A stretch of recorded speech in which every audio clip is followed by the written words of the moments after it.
పంట సంజీవని రైతుల వ్యవసాయానికి వరదాయని.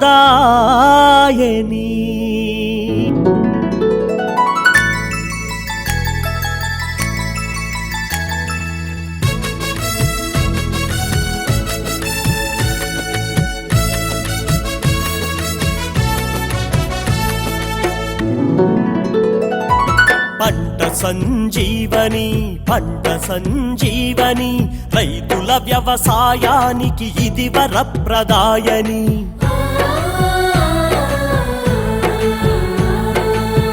పంట సంజీవని పంట సంజీవని వచ్చింది రైతుల కండగా నేనున్నానని.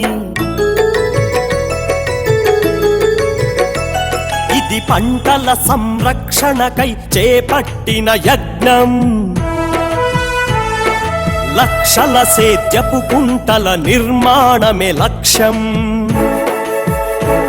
ఇది పంటల సంరక్షణకై చేపట్టిన యజ్ఞం. లక్షల సేద్యపు కుంటల నిర్మాణమే లక్ష్యం. రైతుల సంక్షేమమే చంద్రబాబు ధ్యేయం. రైతుల సంక్షేమమే చంద్రబాబు ధ్యేయం. పంట సంజీవని పంట సంజీవని రైతుల వ్యవసాయానికి ఇది వరప్రదాయని. పంట సంజీవని పంట సంజీవని వచ్చింది రైతుల కండగా నేనున్నానని.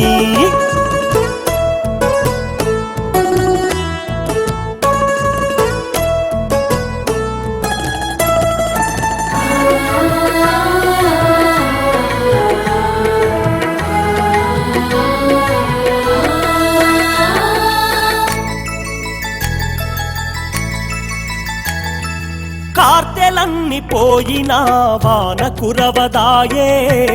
కురిసిన వానేమో సముద్రం పాలాయే.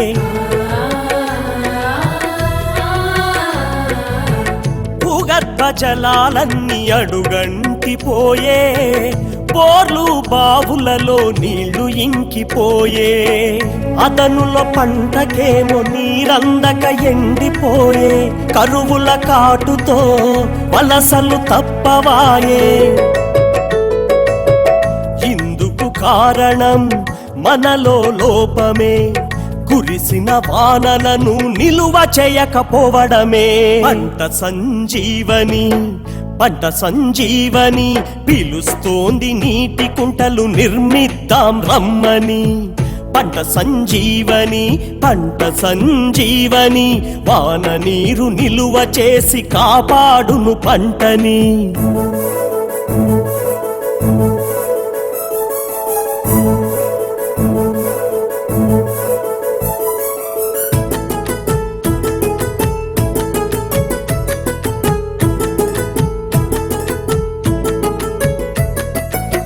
ప్రతి రైతు తన పొలములో నీటి కుంట తవ్విస్తే. పొలములో పట్ట నీటిని నీటి కుంటకు మళ్ళిస్తే.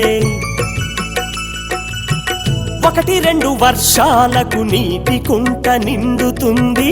పశువులు పక్షులకు నీటి కరువు తీరుతుంది. పంట చేతికొచ్చేటప్పుడు వాన రాకపోయినా నీటి కుంటలోని నీటితో పంటకు తడులు ఇవ్వచ్చు.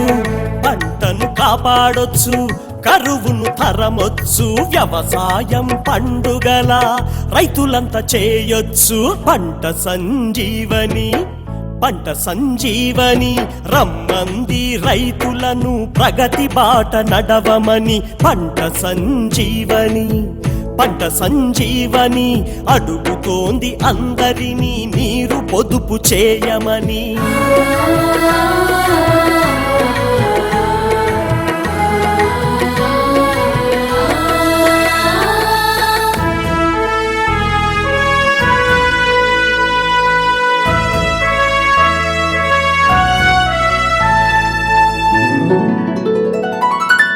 పాదయాత్ర చేశాడు, రైతుల బాధలు చూశాడు.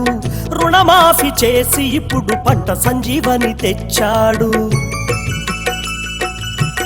ఉపాధి హామీని రైతు వరదాయనిగా చేసి ఉచితంగా నీటి కుంటలు తవ్వించి ఇస్తున్నాడు. నీటి కుంటలలోని నీరు పంటలకవసరమైతే రైంగట్లతో రక్షక తడులను అందించేలా ఏర్పాటు చేశాడన్న ముఖ్యమంత్రి చంద్రన్న. అందుకే చంద్రబాబు రైతుల బాంధవుడన్నా. పంట సంజీవని, పంట సంజీవని, రైతుల సేద్యానికి ఇది వరప్రదాయని. పంట సంజీవని, పంట సంజీవని, వచ్చింది రైతుల కండగా నేనున్నానని. వచ్చింది రైతుల కండగా నేనున్నానని. వచ్చింది రైతుల కండగా నేనున్నానని.